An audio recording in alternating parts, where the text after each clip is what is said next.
И что вам нужно знать обязательно? У вас развилка какая-то, раздвоение, новая дорога. Вам придется сражаться за свое место под солнцем. Это борьба. Борьба. Сейчас, секунду. Интересная борьба. Сейчас. Ух ты, что за борьба? Что за борьба? Какое мощное у вас покровительство, девчонки. Вы просто не представляете. У вас и родовое сейчас, родовое покровительство рода вашего, ваших близких.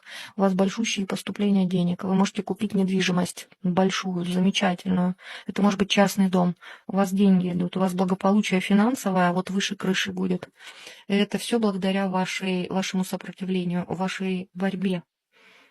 Вам придется с каким-то мужчиной проститься, закончить связь, там слишком много агрессии, слишком много злобы, и этот человек забивает ваш денежный канал. Так что будьте аккуратны, здесь придется завершить отношения. Зато как это во благо все. Да вы просто ничего не делаете. А еще говорят, что карты говорят, что окружение ваше, какие-то крысы за вашей спиной, ложные друзья, ложные подруги. Не верить никому. Женщина, которая работает и в мнение о себе очень большого, как паук, знаете, оплетает, может выпивать, как паук будет оплетать вас. Но здесь правосудие будет вмешается. Аркан правосудия, сила, мощное покровительство высоких эгрегоров у вас, высших даже сущностей. Вам очень многие люди будут завидовать, только им за это по башке прилетит бумеранг.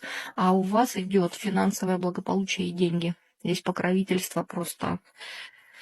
Ну, все ваши желания будут исполняться, особенно финансовые, особенно денежные. Вот это вас закрутит в делах. Много будут сплетничать, да вы даже об этом знать не будете. Одни сплетники вокруг вас, слушайте. Вы как птица Феникс возрождаетесь снова и снова. И не важно, что другие там о вас говорят. И не бойтесь никакого заболевания. Смотрите, здесь болезнь может быть либо у вас, либо у ваших близких из-за зависти женщины. Так что остерегайтесь, не ссорьтесь, не конфликтуйте, просто уходите, не обращайте внимания. Смотрите, магия. Это все закончится. Здесь женщина магию постоянно магичит на вас. Но это все завершится, это все закончится. Она еще и вину чувствует перед вами и все время за вами наблюдает. Хитрая, но не с теми силами борется, боится воздаяние получить, но получит она. А у вас, наоборот, новые двери открываются. А у вас, наоборот, жизнь налаживается. А у вас, наоборот, все идет в гору. Смотрите, и новые знания у вас. Ух ты, у вас еще и любовь новая на пороге, девчонки. Преданный человек, преданный мужчина, встречи и свидания, тут еще и личная жизнь наладится.